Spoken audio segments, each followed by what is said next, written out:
پارہ 7 سورۃ الانعام آیت نمبر 68 میں اللہ رب العباد جل جلالہ کا ارشاد حقیقت بنیاد ہے، وَإِمَّا يُنسِيَنَّكَ الشَّيْطَانُ فَلَا تَقْعُدْ بَعْدَ الذِّكْرَى مَعَ الْقَوْمِ الظَّالِمِينَ۔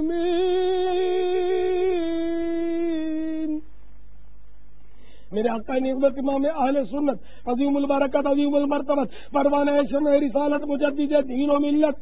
عالم شریعت پیر طریقت حامی سنت امام عشق و محبت باعث خیر و برکت مولانا شاہ امام احمد رضا خان علیہ رحمت الرحمان اپنے شعرۂ آفاق ترجمہ قرآن کنز الایمان میں اس کا ترجمہ کچھ یوں کرتے ہیں، اور جو کہیں تجھے شیطان بھلاوے تو یاد آئے پر ظالموں کے پاس نہ بیٹھ۔ تو دیکھا ظالموں کے پاس بیٹھنے سے قرآن نے منع فرمایا، اللہ تعالیٰ نے منع فرمایا۔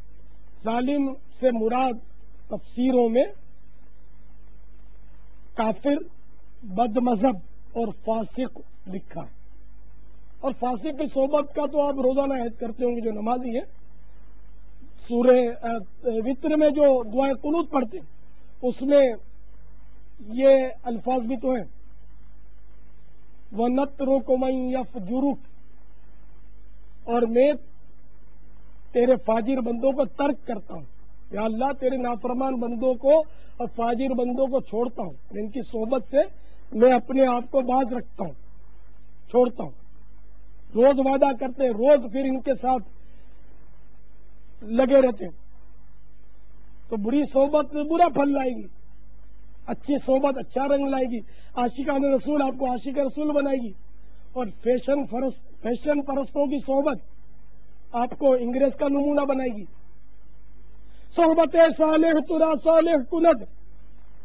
صحبت طالح ترا طالح کند، اچھے کی صحبت تجھے اچھا بنا دے گی اور برے کی صحبت تجھے برا بنا دے گی۔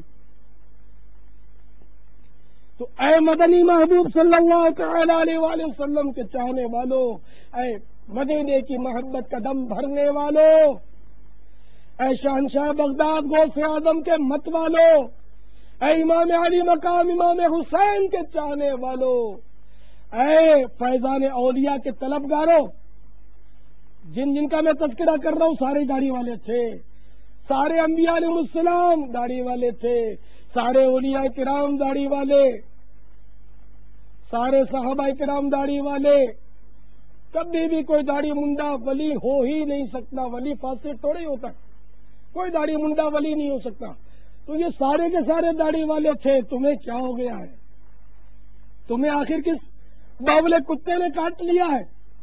باولا کتا کاٹتا تو زیادہ تر جان لیتا ہے، جب شیطان کاٹتا ہے تو بارہا ایمان لے لیتا ہے۔ اللہ شیطان کے کاٹے سے بچائے،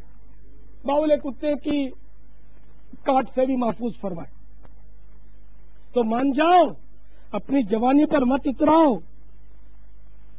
دنیاوی مجبوریوں کو ہیلا مت بناؤ، آؤ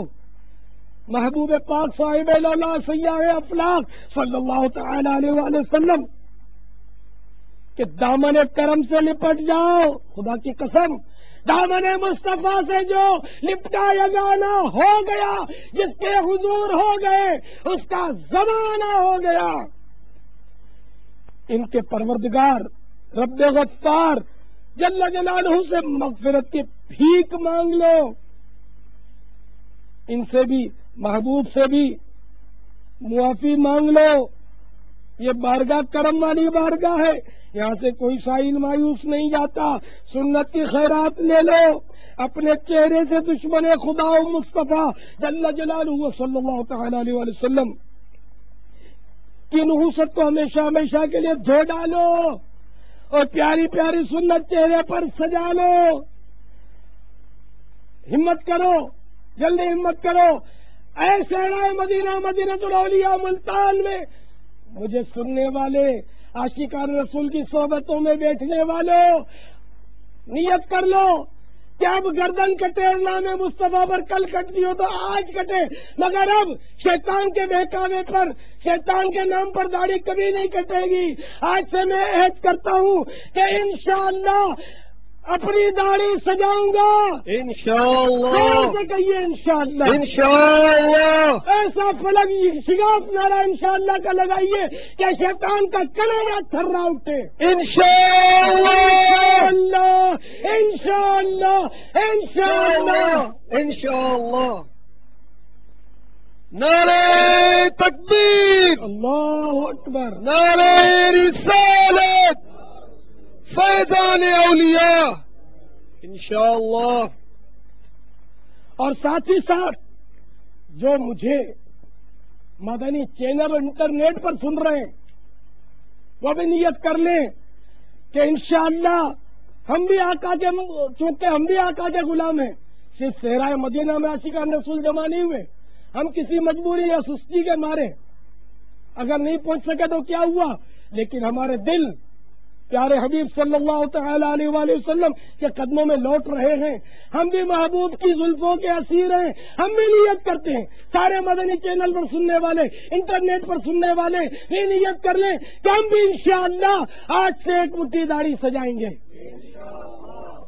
اور کہاں کا سن رہے یہ بھی بتا دوں، جو یہ لسٹ ملی ہے سن تو پتہ نہیں کہاں کہاں رہے ہوں گے، لیکن یہ کہ اس وقت مدنی چینل وغیرہ پر جو سن رہے ان کی کوئی لسٹ آئی ہے، مدنی چینل اور یہ انٹرنیٹ والوں کی۔ Afghanistan, Australia, Austria, Bangladesh, Belgium, Canada, چین، Denmark, France, Germany, Greece, Hong Kong, Hind, Italy, Japan, Korea, Kuwait, Malaysia, Mauritius, Nepal, Netherland, Norway, Qatar, عرب شریف، South Africa, Spain, Sudan, Switzerland, عرب امارات، یو کے، امریکہ، ہالینڈ، پرتگال، یہ 35 ناموں کی لسٹ ملی ہے۔ پتہ نہیں ان میں کہاں کہاں، ایک ہی جگہ پر سن رہے ہوئے ضروری نہیں ہے، کئی کئی مقامات پر انشاءاللہ سن رہے ہوں گے۔ اور یہ بتا دوں یہ سب تقسیم کہاں سے ہو رہا ہے؟ یہ ہماری آواز بظاہر تو باب المدینہ کراچی سے جا رہی ہے، لیکن یہ جا رہی ہے عالمی مرکز، حقیقی عالمی مرکز کون سا ہے؟ مدینہ۔ تو الحمدللہ اس وقت یہ بیان باب المدینہ سے شہر مدینہ پہنچ رہا ہے، اور مدینۃ المنورہ زادہ اللہ شرفہ سے مکہ مکرمہ حاضری دے رہا ہے، اور مکہ مکرمہ سے ہوتا ہوا دنیا بھر میں فیض لٹا رہا ہے، اور ساتھ ہی ساتھ صحرائے مدینہ ملتان شریف میں بھی الحمدللہ اس کی برکتیں ظاہر ہو رہی ہیں۔ اور الحمدللہ میں امید کرتا ہوں کہ بے شمار اسلامی بھائیوں نے داڑھی منڈانے سے توبہ کر لی ہوگی، اور بے شمار اسلامی بھائیوں نے الحمدللہ اپنے چہرے کو اپنے پیارے حبیب صلی اللہ تعالی علیہ وآلہ وسلم کی سنت کی محبت کی نشانی سے سجانے کا عزم صمیم کر لیا ہوگا انشاءاللہ جل جلالہ وعم نوالہ۔ تو میرے پیارے پیارے میٹھے میٹھے اسلامی بھائیوں، دیکھیے داڑھی رکھ لینا، اس سے پچھلے زمانے تک جو داڑھی منڈاتے رہے اس کا گناہ معاف نہیں ہوگا، یہ ذہن میں رکھیے گا، بلکہ اس کے لیے توبہ کرنی واجب ہے۔ تو جب تک داڑھی منڈاتے رہے یا ایک مٹھی سے گھٹاتے رہے، یہ اسلامی بھائی توبہ بھی کریں۔ اس طرح توبہ کر سکتے ہیں کہ میں توبہ آج تک میں نے جتنی بار بھی داڑھی منڈوائی ہے میں اس سے توبہ کرتا ہوں، یہ دل کی گہرائی سے کہہ لیجئے، اور یہ ذہن بنا لیجیے کہ اب تو میں نے کاٹنی نہیں داڑھی، تو انشاءاللہ یہ توبہ ضرور مقبول ہوگی، اللہ کی رحمت بہت بڑی ہے، توبہ بھی کر لیجئے۔ صلو علی الحبیب صلی اللہ علیہ وسلم، توبوا الی اللہ، استغفر اللہ، صلو علی الحبیب صلی اللہ تعالی علی محمد۔ میرے میٹھے میٹھے اور پیارے پیارے اسلام بھائیوں، آپ کو مبارک ہو، داڑھی کی نیت مبارک، مگر ہاں خیال رکھیے گا شیطان بڑا مکار و عیار ہے کہ آپ نے انگریزوں اور یہودیوں سے داڑھی منڈانے کے متعلق دامن چھڑا کر داڑھی سجانے کی نیت فرما لی، مگر شیطان اب دوسرے زاویے سے گھیرے گا اور کہیں سر ہو کہ وہ آپ بڑی مشکل سے انگریزوں اور یہودیوں کے چنگل سے اس تعلق سے، داڑھی کے تعلق سے نکلے، تو اب وہ آپ کو فرانسیسیوں کے قدموں میں کہیں نہ پٹک دے اور فرینچ کٹ کے لفڑے میں نہ ڈال دے آپ کو۔ تو یہ ذہن میں رکھیے گا کہ خشخشی داڑھی نہیں رکھنی ہے، فرینچ کٹ جس کو بولتے ہیں، بلکہ داڑھی منڈوانا اور کتروا کر ایک مٹھی سے چھوٹی کر دینا دونوں ہی حرام ہے۔